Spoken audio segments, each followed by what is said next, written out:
On today's episode of Among the Clouds, I'm talking to the band Tears Run Rings. Known for such albums as Insurges and Distance, the band is currently working on a new full-length album. There was a couple glitches with video and sound on this episode, but we still enjoyed doing the interview. Stay tuned.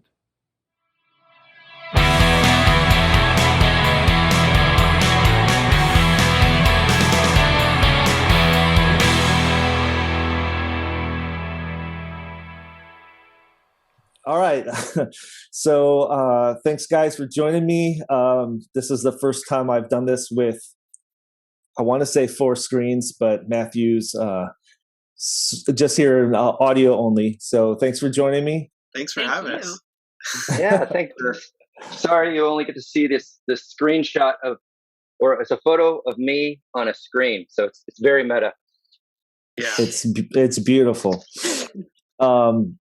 So anyway, this is more of a like a show where I kind of just talk about your personal history with shoegaze, dream pop, and whatever else adjacent. But just I'm gonna say shoegaze, but you understand it's whatever dreamy stuff, and then also how you became a musician and some songwriting and recording processes and stuff like that. So basically, if people are a fan of your band and they don't care about recording, they're not going to care about the last half of this, but that's okay. Okay, so let's start in the beginning. What came first, becoming a musician or your introduction to shoegaze? I think I definitely was listening to shoegaze before I picked up an instrument. I don't even know if I necessarily consider myself a musician at all, really. More like just a person who likes to try to make music.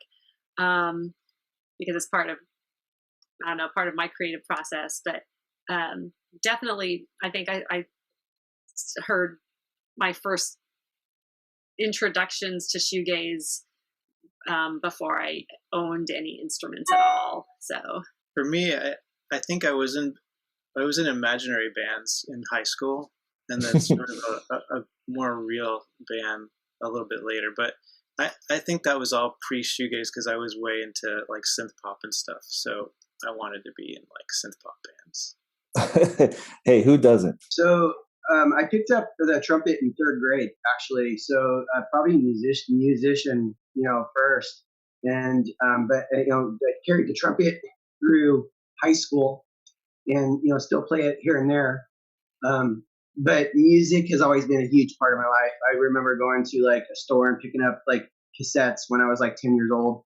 And music has always been a forefront for me.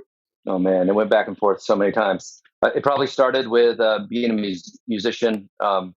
I tinkered with the guitar, and then in school I played upright bass and orchestra. And that turned into, electric bass. And then the shoegaze came along, but I don't know if I fell in love with it until I, actually just started playing in bands, and that's, passed through my pop phase, and the shoegaze just became the way of expressing myself on the music. Right. That was actually one of my questions, and I admit it was when you first heard it, were you blown away, or was it something that had to grow on you? I'll keep going. I wasn't blown away by all of it. Honestly, there were like My Bloody Valentine and actually Mahogany were a few of the bands where I was like, okay, I could get into this dream pop shoegaze. Yeah, that's all right. And then it was like it took reaching through like Cocteau Twins and Slow Dive over the years for me to just become like part of the soul. Yeah, honestly, for me, first time I heard anything I'm trying to think of some of the first things I've heard. I remember the first time I heard Lush was on Rodney on the Rock, K-Rock, on the radio, and I was like, wow, who is this?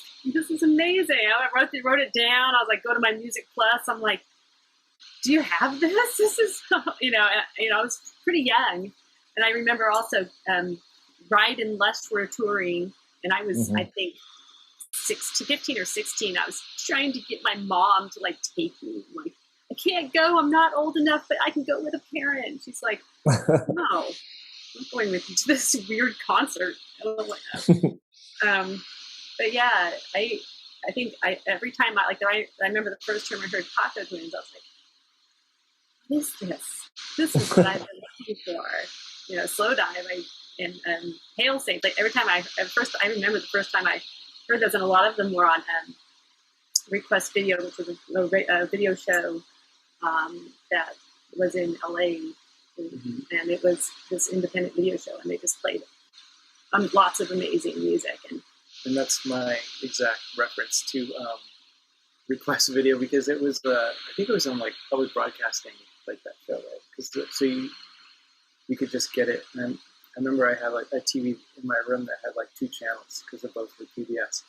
And I think there was a Slow Dive video there that played, their very first one, and I was just like, that was like the moment where shoegaze became a thing for me, because I think like I've heard My Bloody Valentine like prior to that, and I didn't connect that as shoegaze yet. I don't think in my mind. I think it was still sort of like indie rock, or indie rock.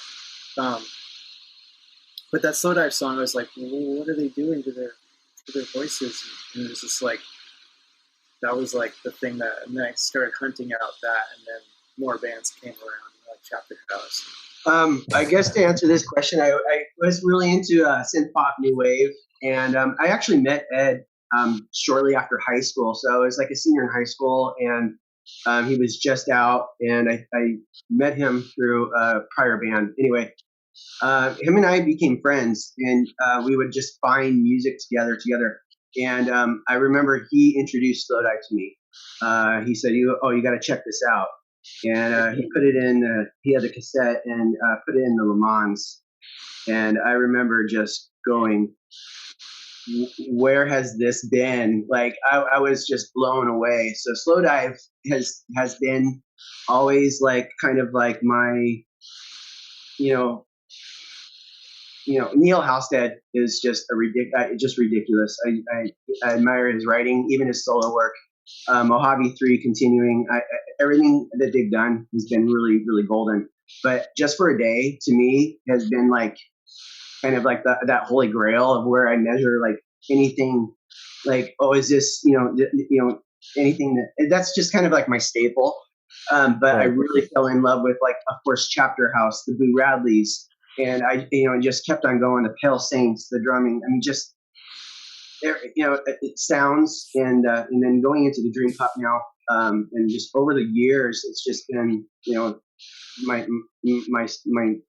my source of comfort, I guess, if you say, like, just shoegaze, dream pop, just takes me away for sure. At what point did you realize you could create songs on your own or decide to form a band once you've heard the shoegaze? What was it that made you go, okay, I think I can do this on my own? And I know a lot of us were in bands prior to starting the bands that you're known for or whatnot. But what was it that made you go, I think I could probably do this? I think I was in early college. So I was probably like 19, 20, and I said I think I got like a bass, an acoustic bass for Christmas, one that put like an acoustic electric bass. And my mom was like, "Here you go." I'm like, "All right, that might not be." I was younger. I think I was younger than that, but it was anyways. And then I ended up trading it with some guy from like a punk band who had a Spiderland. Yeah, Spiderland. I don't know. I worked at a music shop, a music store, and somehow they're like, "Oh, I'd like that." I'm like, "Oh, you can hear. We did a trade." And then I had a bass, and I was like, "Well, I probably could play drums." So I somehow bought it. I think I bought a drum kit, and I was like, "Well, I'm just gonna start messing around with stuff." And I had a 4-track or an 8-track. I can't remember what I had. I had an 8-track, I think, and I just started tracking things. And I was like, "Oh yeah, this sounds horrible, but I'm doing it." Right. And yeah, it was just really fun, and I enjoyed doing it. And I was like, okay. So yeah, I think pretty early on, I was just like, I'll just do it. And I don't think I definitely didn't take anything too seriously back then. I was just like, that sounds great.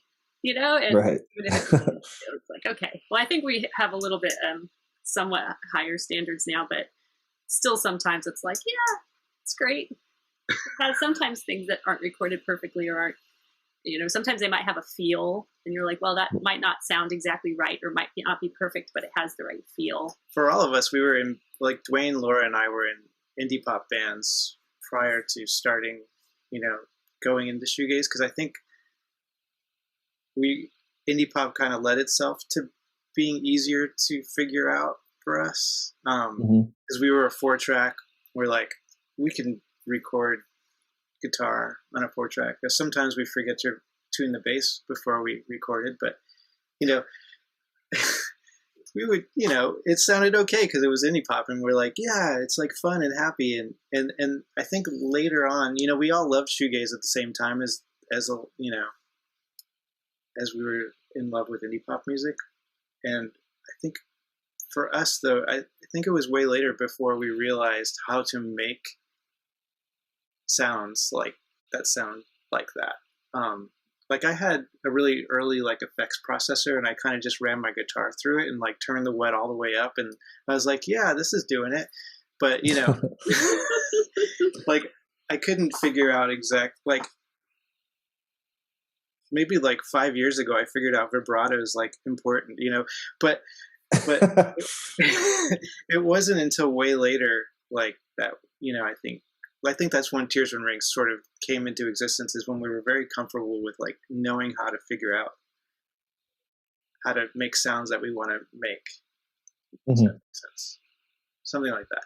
But, you know, having the right equipment, having, you know, enough recording knowledge to do it and make it sound good. I mean, when we were in our prior band, and you know, we you know, think over time we you know, kind of, you know, things had to, you know, change when, you know, Ed moved or whatever, and when he came back and we decided, oh, let's do this again, it was kind of a natural progression. It's like, okay, well, we could do the indie pop stuff, but I mean, Laura and I remember this conversation, like, you know, let's do what we love. I mean, you know, you know, our last sounds from Autoclants was kind of slowly, seemingly going in towards that dream pop, with like one of our older songs, Casa. And I just remember just, you know, going, oh, the sound is getting bigger, you know, and we're learning our instruments better. I mean, over time, you just get a little bit better with practice. And I think that it was a natural progression of like going, okay, well, let's give it a shot. I mean, this is what we really, really do love. And I mean, I was really, really happy with the way the first album turned out, even though, you know, volume or whatever. But I mean, just I was really proud of that first album for sure with Tears and Rings.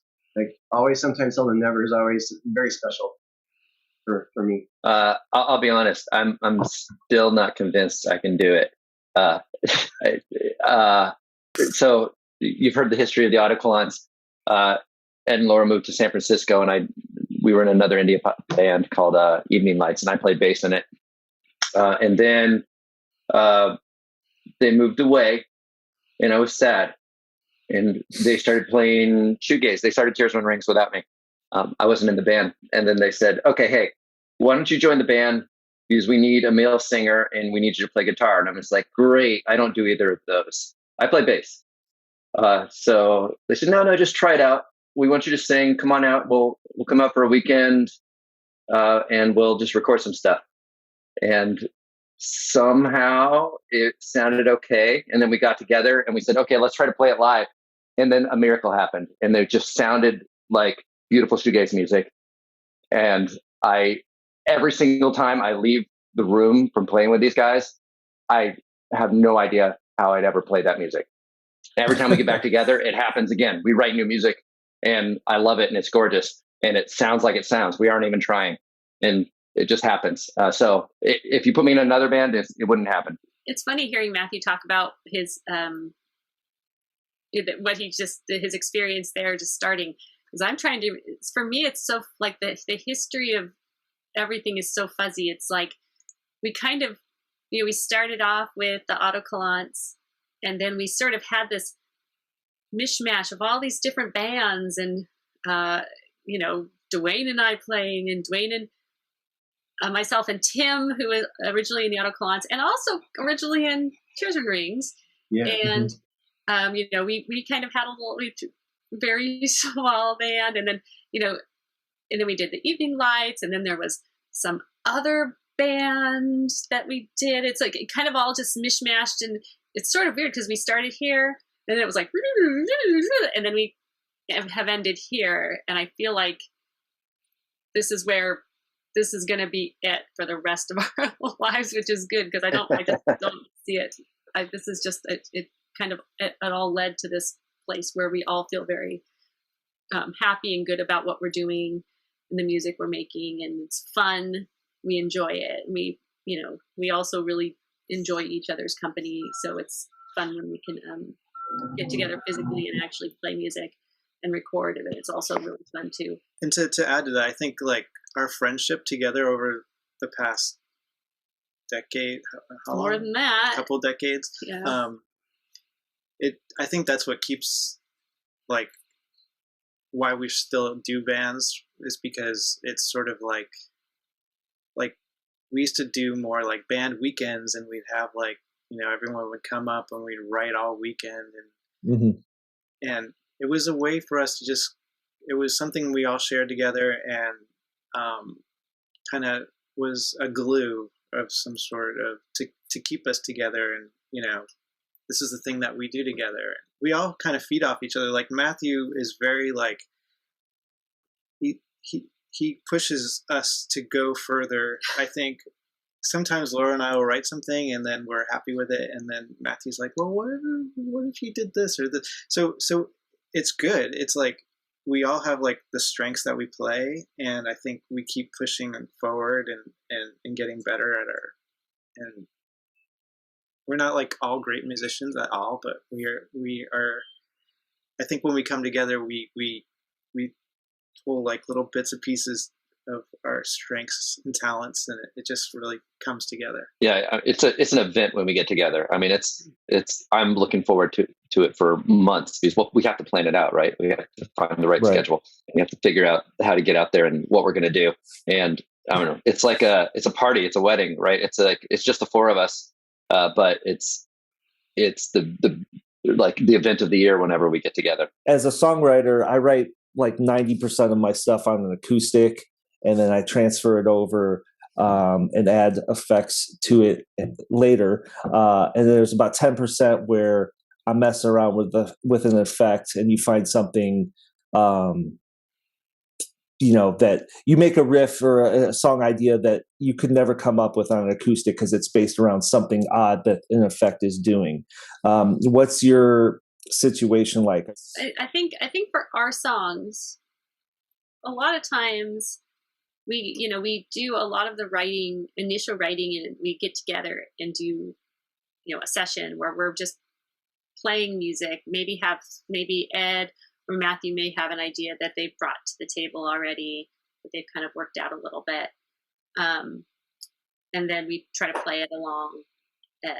Eventually what almost always happens is we end up recording the drums, you know, okay, we got this song, we're going to do it. And then we end up most of the time, completely rewriting the song. Don't like what this is happening. We're going to rewrite it. Let's write 3 parts, 4 parts. Okay. I love that song. Next song. write another one. Next song. Just somebody will start riffing, or somebody has a seed of an idea that they'll bring to the table, or Dwayne will just start playing a drum riff or something, and we'll say, okay, this is a song. Do you like it? Yeah, I think I like it. How about have we try a second part? Go. And then we record it all, and we listen back later and see if we still like it. Right. Yeah. So you're getting the germs of the ideas first, right? To expand on at a later point. We rarely come up with a finished song like all the way through. Like it's like maybe 50%. There's one on this album. Yeah, one because it's so basic, but for the most part, it's a lot of the stuff. We'll just have like a riff, a couple chord progressions, you know, and then we'll see, like, it'll completely change probably by the time we all come together with it. Because usually we kind of have our ideas, and then we go into the studio and track the drums, because, you know, Dwayne will come up and we'll track the drums in the studio. And historically, I will just play bass, a scratch bass along with him, and he would do the drums off that. Mm-hmm. We'd have the drums, and we would then record the songs around them. There's always been songs on the album where we've scratched the whole songs but kept the drum beat and then wrote a whole new song to Dwayne's drum beat. Right? And so and then we would make some fills and stuff.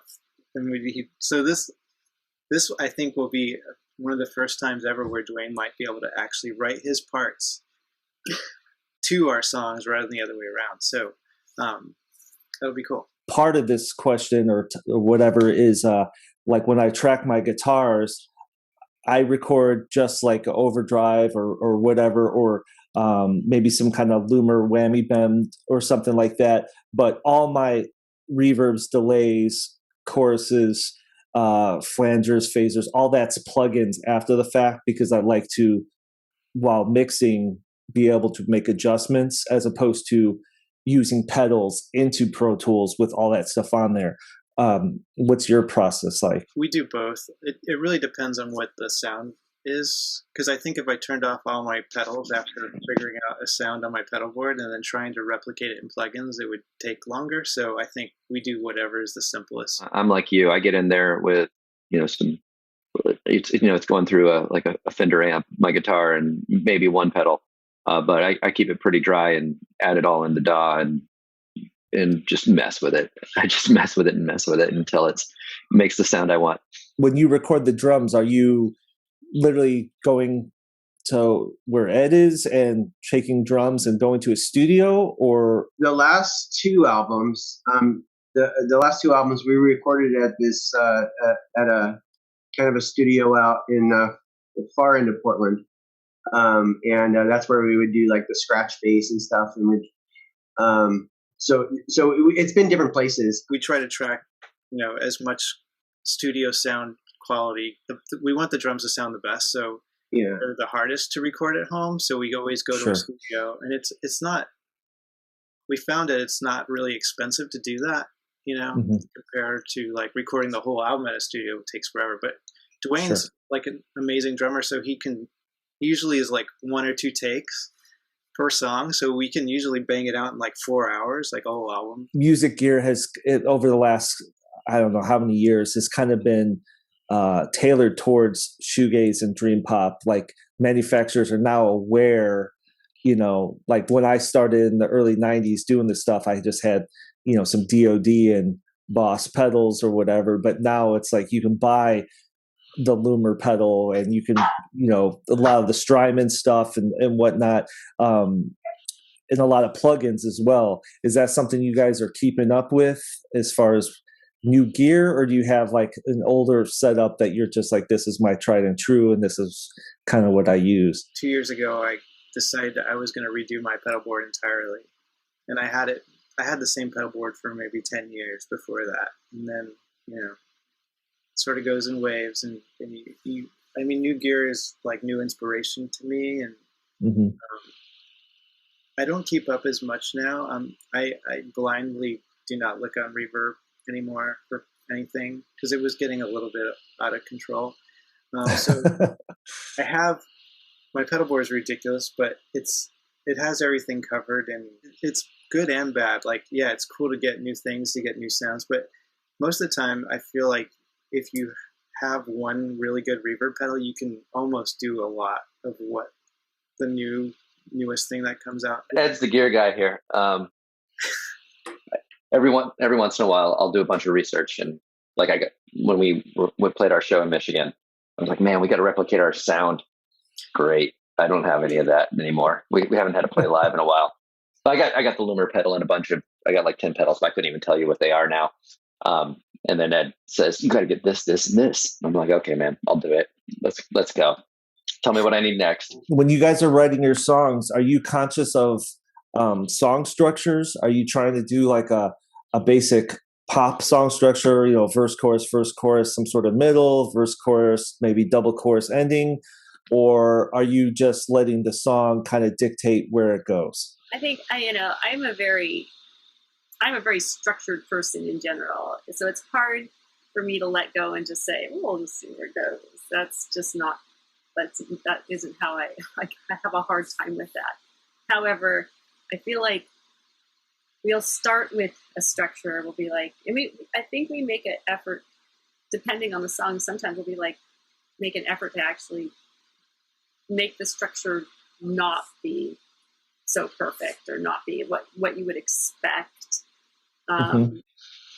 So I think but it depends on the song. Sometimes it's like, yeah, this is a very nice, simple, pretty song. It doesn't need a lot of changes. It doesn't need a lot. The structure can be the simple structure that we would typically do, or that, a pop song structure.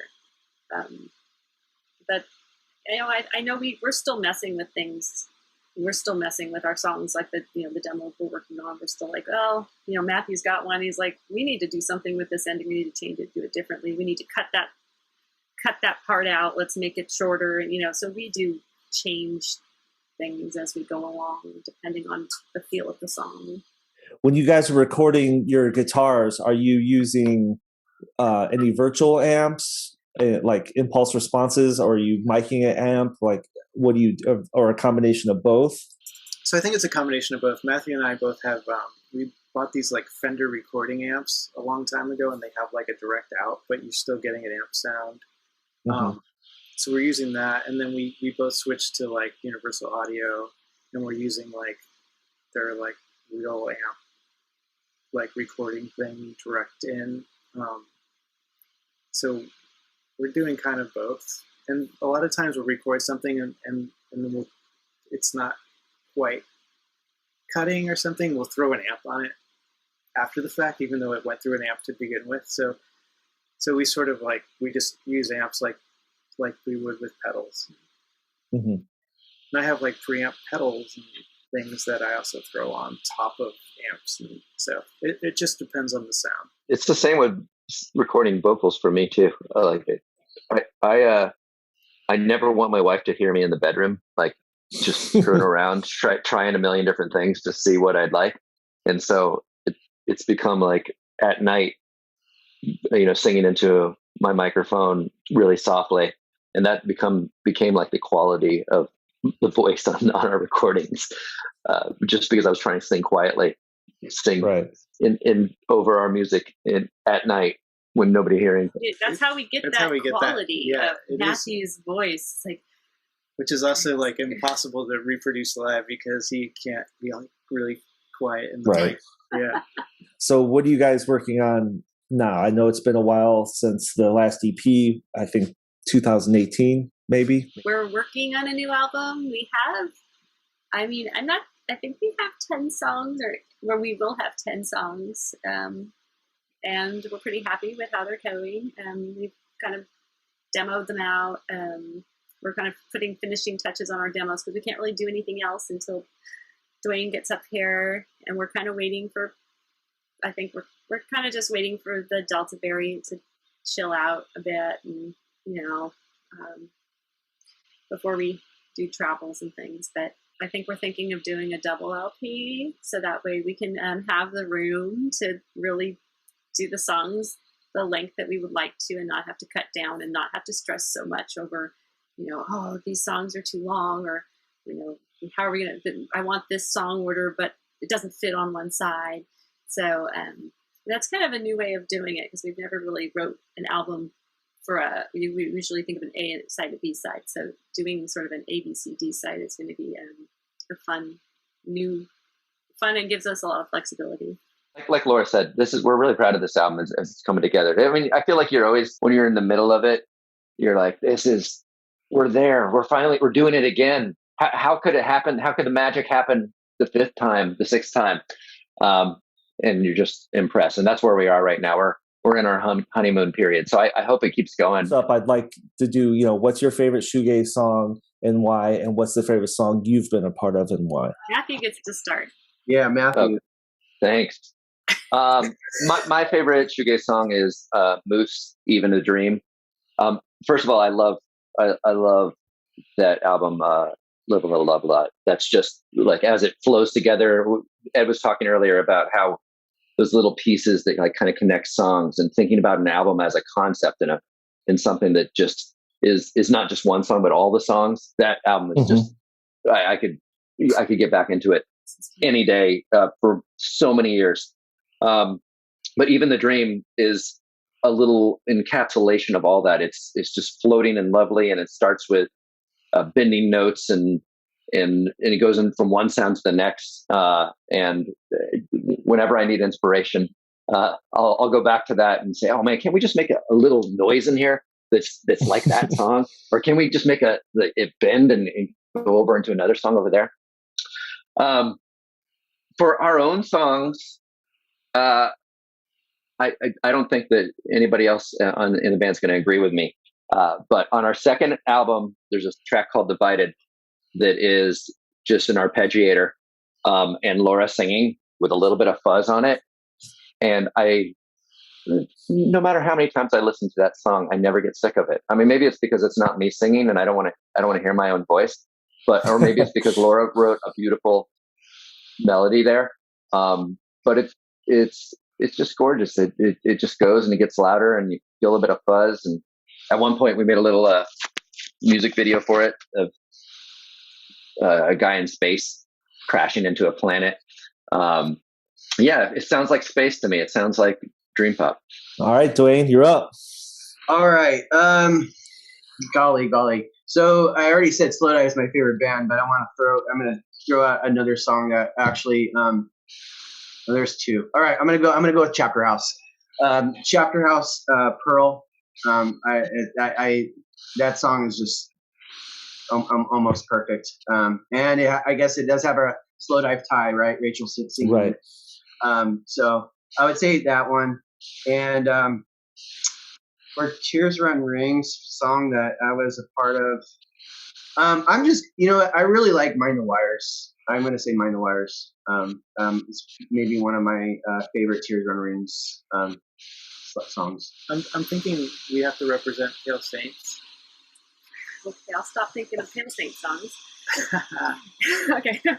So I have like a million. So Blue Flower might be the one I pick, only because I feel like it's one of the simplest songs, but just like nails like the mood. Like I just love. I look forward to that chorus coming in.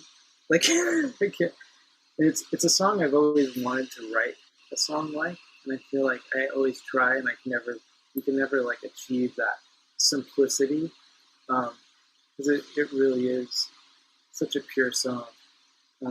So I would go with that, Pale Saints, Blue Flower. Okay, and then as far as your song, so for me, it's definitely "Weight of Love" off our first album. Sorry. Should have gone before you. I gave you the opportunity. That song, I think it's funny because that was another one of our rewrites with like the whole song, but somehow something happened when we were recording it, and we can never reproduce it, but Matthew's like vocals are just like so good, and like we're just like, wow. And then when we got that tremolo, I forget, it was on,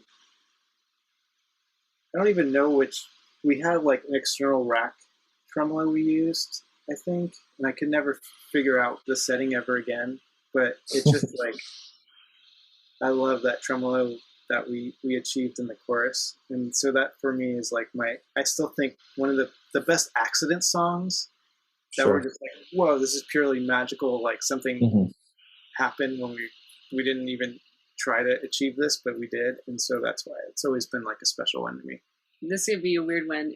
I really like IO, and I think that song had it's such a pretty song. I love the silence of it. It's just so quiet for us. And I think if I had to pick a shoegaze song that I mean, Lush has been a band that I really, really like. They're shoegaze. I think they kind of go back into the Britpop stuff that I'm not crazy about at all. But I think I think Fantasy is probably my favorite song by them, and I'd probably put that as one of my favorite shoegaze songs that I would offer out for to be out on the playlist. I think that it has really pretty chord progression. The vocals are beautiful. The guitars are beautiful. I mean, it's just it's such a solid song all the way through. All right. Well, I appreciate you guys doing the show and taking the time to talk to me. Thanks for having us, and really enjoyed chatting. Hopefully, people will want to watch this and hear about. I'll edit it so it's nothing but outtakes of just uncomfortable silences. And yes, I'd really like to thank Tears Run Rings for doing the interview and putting up with all my stupid questions. Don't forget to like and subscribe, and thanks for watching.